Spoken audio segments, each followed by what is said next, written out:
हम अपनी जान के दुश्मन को अपनी जान समझते हैं, हम अपनी जान के दुश्मन को अपनी जान समझते हैं। मोहब्बत की इस मिट्टी को हिंदुस्तान कहते हैं। जो दुनिया में सुनाई दे उसे कहते हैं खामोशी, जो आंखों में दिखाई दे उसे कहते हैं तूफान। माझे पूर्ण नाव चंदना प्रभू बावकर, मी 9वीची विद्यार्थिनी। माझ्या शाळेचे नाव शिवाजी विद्यालय इटान। सर्वांना हॅपी रिपब्लिक डे। आज़ादी आज़ादी का असली मतलब वही समझ सकता है जिसने कभी गुलामी की हो। हम सौभाग्यशाली हैं कि हमने स्वतंत्र भारत में जन्म लिया। यूं तो आज़ादी की लौ 1857 में ही जल गई थी, जो वर्षाल बनकर 1947 में देश को स्वतंत्र आज़ाद कर लाई।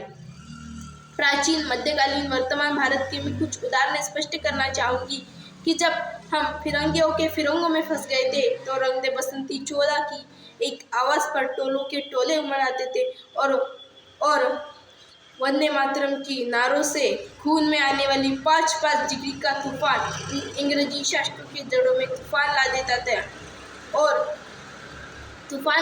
था। लोग मर जाते थे, मिट जाते थे, फांसी पे चढ़ जाते थे। वो भी अपनी देशभक्ति साबित कर रहे होते थे, क्योंकि वो उस दौर की देशभक्ति की कसौटी थी जो उस दौर की देशभक्ति की कसौटी थी। उसके बाद 62, 65 और 71 के युद्धों में जब सुहाग गवा देने वाली औरत के जब ये हाल हुआ करते थे कि प्यार ही भरपूर गया, मांग का सिंदूर गया, प्यार ही भरपूर गया, मांग का सिंदूर गया, ननिहालियों की लंगोटियाँ चली गई, छोटी छोटी बच्चियों की छोटियाँ चली गई, बाप की कमाई गई, भाई की पढ़ाई गई, ऐसा एक विस्फोट हुआ, पता न चला, सारे पूरे जिस्म की बोटियां ही चली गई, पूरे जिस्म की बोटियां ही चली गई। और आपके लिए एक आदमी मरा है जनाब, पर मेरे घर की तो रोटियां ही चली गई, पर मेरे घर की तो रोटियां ही चली गई।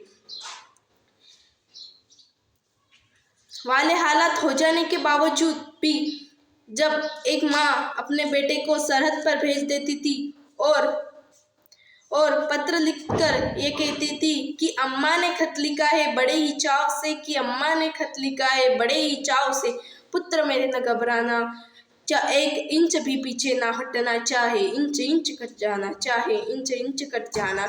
इस तरह पूरा परिवार अपनी देशभक्ति साबित कर रहा होता है। तब देश बलिदान मांगता था, तब देश मर जाने मिट जाने को कहता था। आज देश मर जाने को मिट जाने को नहीं कहता। मेरे विचारों में जो यदि कोई व्यक्ति अपना काम पूरी ईमानदारी, पूरी लगन, पूरी मेहनत से कर रहा है ना, वही बड़ी देशभक्ति